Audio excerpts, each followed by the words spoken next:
Panchikrita bhutota. Why do I have the kind of mind that I have, the kind of intellect that I have? Why? Karma. Same thing. My prarabdha karma. Just like an animal's mind and a plant's mind is very different from a human's mind. So why do I have these kinds of things? It's because of my karma. So the efficient cause of the subtle body is karma. And here, what is the purpose of this? Bhoga sadhana. So if gross body was bhoga ayatana, this is bhoga sadhana. This is actually where the experience happens. This is the counter for experience. This is where people can get me. But where the experience of joy and sorrow come is in the mind. There can be so many things around us. There can be so many happy, wonderful, lovely things. But if we're not in a good mood, it's not going to happen. Somebody may bring us to a cruise, a wonderful cruise. We may go with the family. And the counter for experience is there. Everything, so much food is there, so much attraction, so much wonderful things. But if the mind is depressed, we can't even experience that joy. So the real experience of joy or sorrow happens in this mind, which is incredible if we understand what the implications are. Every time I have the choice to fix my mind. I cannot always fix what's outside me. In fact, there are so many things that are not in my control. Who's here, who's not here, what time this comes, what time that doesn't come. All of these things, what's the weather outside? I can't control all of these circumstances. But when we understand that this mind is bhoga sadhana, I can control my mind to be accepting. Accepting of the things that I can't control. And whatever changes I can make within, make. The beauty of a seeker is when we make every moment beautiful. Outside doesn't have to be beautiful all the time. It's not. But the seeker knows how to make every moment beautiful. How do you make, what is beautiful? What is making every moment beautiful for a seeker? Making every moment a moment of growth. It might not always be the most pleasant thing. But if I as a seeker can make every moment a moment of growth, then imagine what will happen. Some crazy experience happened, but how can I learn from that? They said this and they did that, so what do I have to improve on? So every moment you make it beautiful because you're taking it as a moment of growth. You don't even look at sukha dukkha. This is how a sadhaka lives. You don't look at sukha dukkha. You look at every moment I'm evolving. This is the beauty of this is the power of the mind. Once you and I are able to tap into that, then what experience won't be okay? Every experience you and I can go through willingly. So, bhoga sadhana. What is the dharma of the antakarana? So, if you remember in AtmaBodha, what is the dharma of the manaha, the mind? Sankalpa, vikalpa. It always moves. Mind is that which always moves between two things. Should I go here? Should I go there? Should I attend the AtmaBodha class or should I not? Should I do this or should I not? Right? It's Sunday, it's raining, it's too cold. Should I drive or should I not? Right? So many sankalpa vikalpas go on. This is the nature, the dharma of the mind. What's the dharma of the buddhi? If you remember? Nishchayatmika. Very determined. In the Bhagavad Gita, what's it called? Vyavasayatmika buddhi. There's this shloka there. Vyavasayatmika buddhi.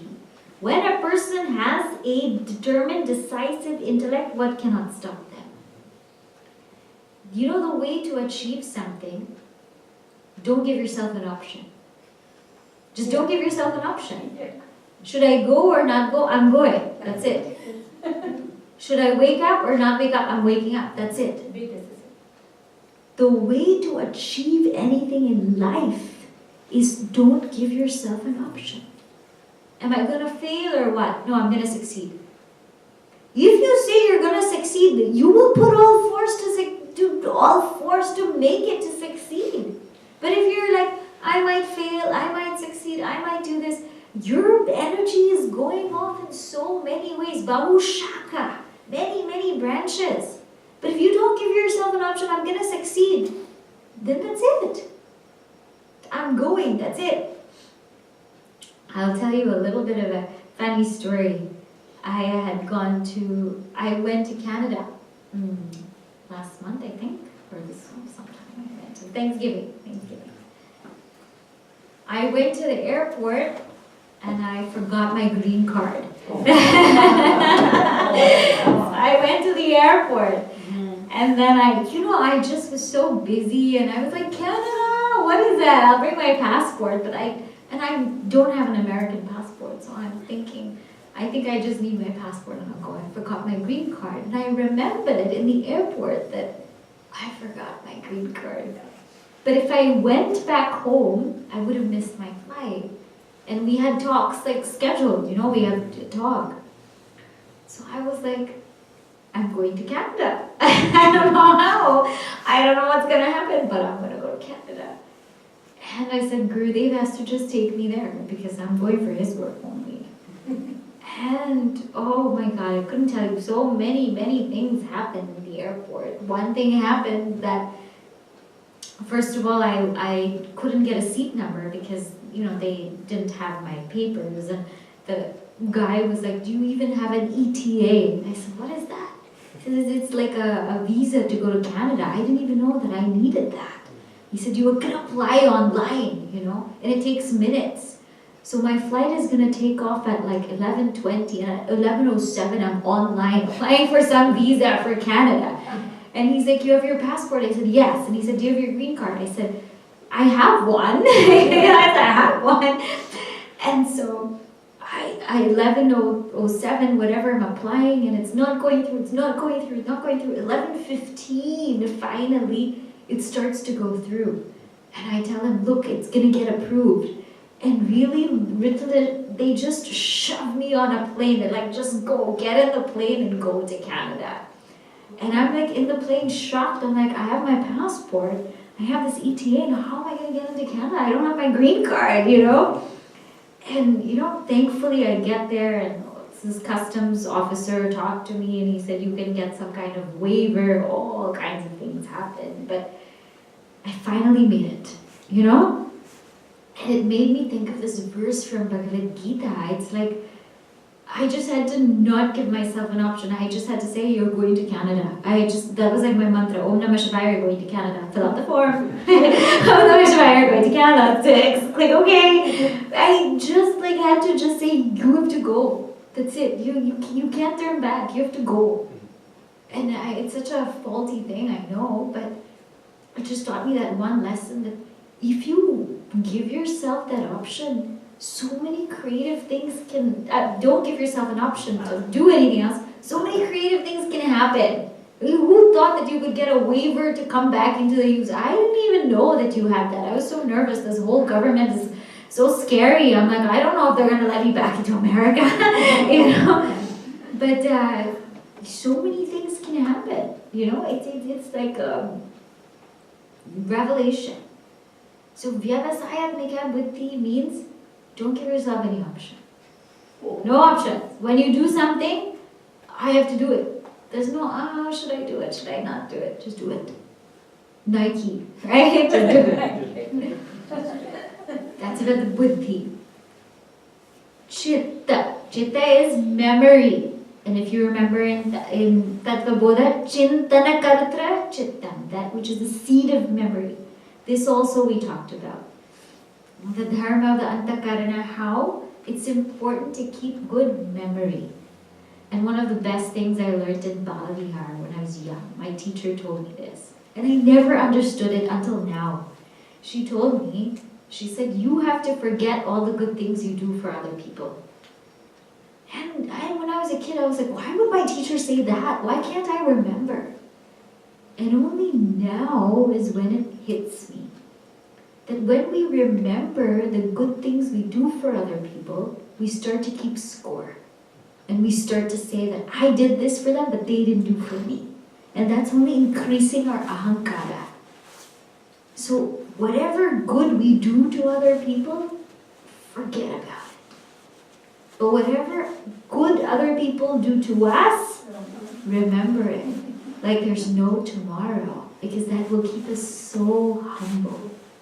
When we remember the good we do to other people, that will keep us so egotistical.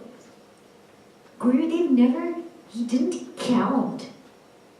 To a person like Gurudev or Puja Guruji, you can't, it's not like there's no random acts of kindness. I did 5 random acts of kindness or 6, because every act is an act of kindness for them. You can't count it. So be that person you can't count. And it doesn't matter how many good things we did to other people, because it just doesn't matter. It's not for us to note. Forget about it. But what we need to remember is what everybody's done for us, that we must never, ever forget. That will keep our memory alive and well. Because memory actually makes us. As I told you before, what are you? Not 30 years of your life, not 40 years, but those 15 days that you remember, that's who you are. That's who I am. All that information that you remember, that's who we are. Swami Vivekananda says, what is education? Whatever you remember from school, that's your education. Not whatever you've studied, whatever you remember. So keep the memory good. And of course we have this ahankara. Ahankarta, ahankara. The one who always puts the I stamp on everything. That's part of the subtle body, right? I did this, I did that, The best way to sublimate ahankara is Bhagavan's working through me. Who am I to do what? It's only Bhagavan. This ahankara is like a pishacha. Ramana Maharshi says it's like a ghost only. Once you inquire to the substratum of that ahankara, it itself goes. Guruji said something very nice. Those people who boast a lot, you know what? They think that they're making themselves look big, but they make themselves look small. And then he says, because your consciousness, you're unlimited, you're infinite. Then you want to say, I'm the best speaker, I am the best player, I'm the best person. That's making yourself so small. We're infinite. We're consciousness, we're awareness, and we want to say, I am the best sevak, I'm the one who does the most work here, I'm the one who does this. That's making ourselves so small. So actually ahankara, thinking that I'm so big, makes me so small. All of this is part of that sukshma sharira. So we saw the mana, buddhi, chitta, ahankara. 4 things. We have the 5 pranas. This you know very well. Prana, apana, vyana, udana, samana. Right? So 9. And then you have the 5 jnanendriyas. Right? Faculty of seeing, hearing, smelling, tasting, touching. Then you have the 5 karmendriyas. Right? Faculty of grasping, locomotion, excretion, reproduction, etc. These things, there are 19. They make up the sukshma sharira. So these are the components of the sukshma sharira. Now when it says here, pancha prana mano buddhi, it doesn't mention chitta and ahankara separately. And as I mentioned to you in AtmaBodha, when it doesn't mention it separately, chitta goes under manaha, ahankara goes under buddhi. Because memory is always something that's flimsy. And ahankara is always something that's very definitive. All of these make up my sukshma sharira. And this is my 2nd layer of upadhi. Okay? So now, what is the 3rd upadhi? That we will see in the next class. Now I'll revise. I'll give you some questions to ponder over, and then I'll be happy to answer any questions that you may have. Huh? Okay. Now, so today we started from verse number 9. What is the indication of verse number 9? The entire world of names and forms is only a projection on that Satchit Ananda, which is all-pervading, which is eternal. All the names and forms are projection on this. Just like bangle, ring, earring are all projection on gold. So what is the seeker to do? Melt down. Melt down and keep focusing on the formless. If I can't focus on the formless, focus on the subtlest layer of me. Subtler than the body, focus on the mind. Subtler than that, focus on the intellect. Focus on the subtlest layer of me. Then we saw also that this Atma or consciousness can never be broken. Like space can't ever be broken. It appears to be broken because of the different upadis, the different conditionings we place upon it. It appears to be broken. But really, it's not broken. It's just like this body can never break consciousness. It can't. So there's only one consciousness that's unbroken, unbreakable. We were never broken, and my infinity can never be broken. That's why it's Advaita. And in this, we said, what are the things that limit us from a practical standpoint? Labels. Things that, conditionings that limit space are our creation. Things that limit us are our creation also.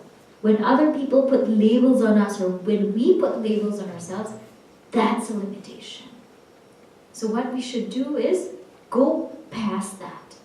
We don't have to live up to the labels that people put on us. Verse number 11 said there are different upadhis like jati, varna and ashrama. And these are aropitaha on Atma, superimposed on Atma, like color and taste are superimposed on water. Which means that all of these differences are eventually to come to similarity. So if I have not understood that, just like the entire Karma Kanda is meant to come to Jnana Kanda in the Veda. If I don't come to non-duality, I've missed out. So all of our differences, places of differences, varnas, ashramas, are there to help us evolve, but after that, go beyond the differences. And then in verse number 12, we saw what are the upadhis. So slowly he's building up the topic of what's the upadhi, and we saw the gross body. And verse number 13, we saw the subtle body. And don't forget, the point of analysis of the upadhis is to know, I'm not the upadhi. Right? So in this way, Adi Shankaracharya ji beautifully traces the thought flow of the text. Okay? So now, 4, 5, 6. So maybe you can split into 2 groups and I'll give you some questions to ponder over.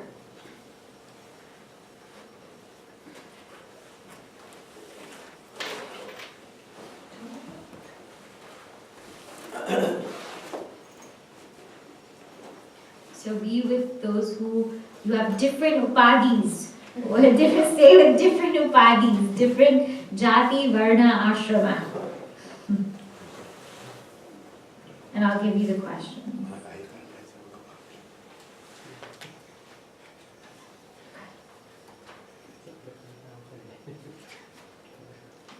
Question number 1. If consciousness is one, why do I feel manyness? If consciousness is one, why do I feel manyness? Question number 2. How do labels limit us? And what can we do to go beyond them?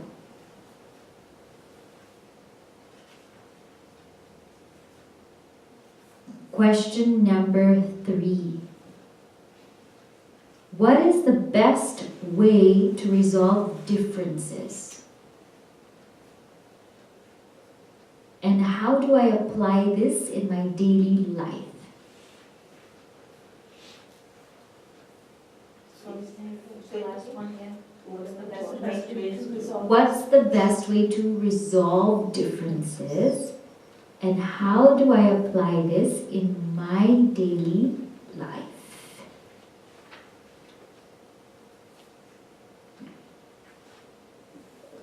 Question number 4. How do I develop my intellect, nischayatmika buddhi, my vyavasayatmika buddhi? How does one develop their intellect? And why is it important to have a sharp intellect?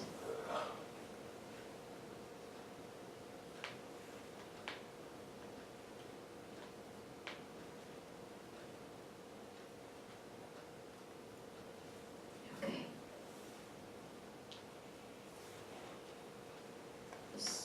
Sorted, you have all questions written? Yeah? Okay, so why don't you divide into 2 groups and then take about 15 minutes. You discuss and then we can do the question answer.